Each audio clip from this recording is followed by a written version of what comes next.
कैसे हो आप लोग। आज मैं क्लास 7 मैथ के इस वीडियो में पिछले वीडियो से आगे का बताऊंगा। आज हम लोग इस वीडियो में चतुर्भुज के बारे में जानेंगे। आइए देखते हैं। चलिए अब हम चतुर्भुज के बारे में पढ़ लेते हैं कि रेखाखंडों द्वारा बनी सर्वबंध आकृति को बहुभुज कहते हैं। जैसे 3 रेखाखंडों से घिरी आकृति को हम क्या कहते हैं? त्रिभुज कहते हैं। इससे पहले बता चुके हैं हम ए बी सी। यदि 4 रेखाखंडों से बंद आकृति को चतुर्भुज कहते हैं। जैसे कि मान लीजिए हमने चतुर्भुज बना दिया, ये 4 रेखाखंडों से घिरा ए बी सी डी, तो हम ये कह सकते हैं कि 4 रेखाखंडों से बंद आकृति को चतुर्भुज कहते हैं। अब इसके प्रकार देख लें, चतुर्भुज के प्रकार। तो अब इसमें प्रकार में बात करते हैं, हम इसका चित्र बना दे रहे हैं। मान लीजिए पहला हमने ये बना दिया,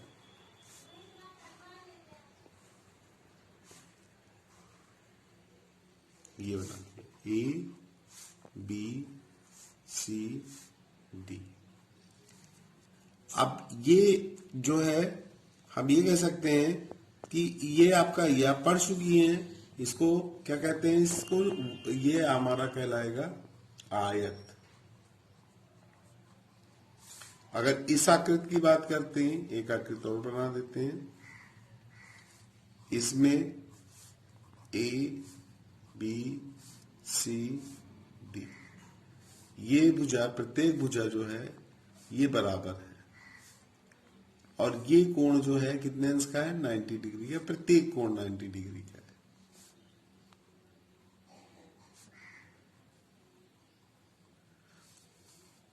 जैसे इसमें है तो मान लीजिए इसकी भुजा ए है और इसकी भुजा ये बी है, तो ये भी ए है, ये भी है, और प्रत्येक कोण ये 90 अंश का हो।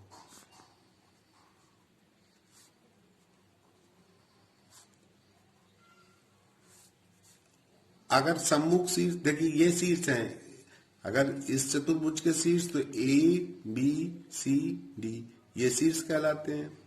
अगर सम्मुख शीर्षों को मिला दें, मान लीजिए इसको ऐसे मिला देते हैं, तो ये विकर्ण कहलाता है। अब पहले इन दोनों आकृतियों के बारे में समझ लें। तो इसमें क्या होता है, हम इसमें देख सकते हैं, अगर हमें विकर्ण निकालना है, मान लीजिए आप पहले इसके बारे में लिख दें। पहला हमें क्या मिला? ये कोण ए बराबर कोण बी बराबर कोण सी बराबर कोण डी। ये प्रत्येक कोण कितने के? 90 डिग्री के, और सम्मुख भुजाएं बराबर हैं। हम इसमें लिख सकते हैं ए बी बराबर सी डी, और दूसरी भुजा ए डी बराबर बी सी।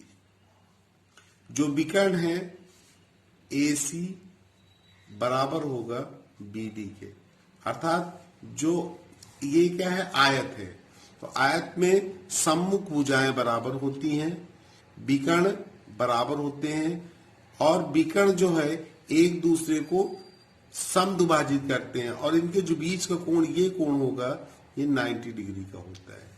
तो यहां आप लिख सकते हैं कि अगर विकर्ण बराबर है, ये मान लीजिए बिंदु O पर विभाजित कर रहे हैं, तो AO बराबर OC हो जाएगा, और आपका OD बराबर OB हो जाएगा, और ये कोण होगा AOB, ये 90 डिग्री का होगा। अब इसमें यदि हम वर्ग का क्षेत्र, उसका आयत का क्षेत्रफल निकालते हैं, तो क्षेत्रफल बराबर, देखिए यहां हमने लिखा है A, एक मान लीजिए इसको लंबाई मान लेते हैं, इसको चौड़ाई मान लेते हैं, तो क्षेत्रफल लंबाई गुणे चौड़ाई, अर्थात हम इसको लिख सकते हैं A इंटू बी, ये लिख देंगे। ये क्षेत्रफल हो जाएगा वर्ग मात्रक। मीटर में मीटर लिख देंगे, सेंटीमीटर में सेंटीमीटर लिख देंगे। ये हो गया क्षेत्रफल। इसकी परिमाप की बात करते हैं। परिमाप की यदि बात करते हैं तो परिमाप हो जाएगा, देखिए परिमाप मैंने आपको बताया था कि सभी भुजाओं का योग। तो देखिए इनकी सभी भुजाओं का योग करते हैं, तो देखिए ए धन बी धन ए धन बी, हमने ऐसे जोड़ के दिखा दिया। तो ये हो जाएगा आपका 2 बार ये 2 बार ये, तो हम लिख सकते हैं 2a धन 2b। 2 हमने इसमें दोनों में उभयनिष्ठ है, कॉमन ले लिया, तो a प्लस b ये लिख देंगे हम।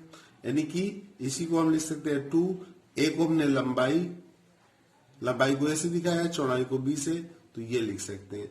यानी कि जो इसका परिमाप होता है वो इसको हम लिख सकते हैं, उसके लिए फार्मूला ये हो जाएगा 2 इंटू लंबाई प्लस चौड़ाई, ये हो जाएगा। अगर हमें मान लीजिए विकर्ण निकालना है, AC या BD निकालना है, तो विकर्ण कैसे निकालते हैं वो देख लीजिए। जैसे हमें विकर्ण मान लीजिए AC निकालना है, AC बराबर, तो देखिए हमने आपको बताया था कि ये कोण की जो, जैसे मान लीजिए ये कोण आपका ये विकर्ण AC है, ये विकर्ण BD है, एक दूसरे को बिंदु O पर काटते हैं, ये 90 डिग्री है। तो यानी कि ये जो कोण बना आपका AOB, ये समकोण त्रिभुज है। तो समकोण त्रिभुज में पाइथागोरस प्रमेय से क्या बताया था, कर्ण का वर्ग बराबर आधार का वर्ग धन,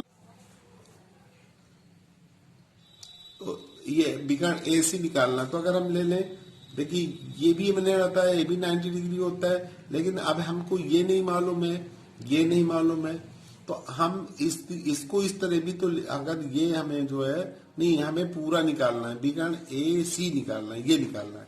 जब AC निकालना है तो त्रिभुज आपका कौन सा त्रिभुज बन जाएगा, ABC ये बनेगा।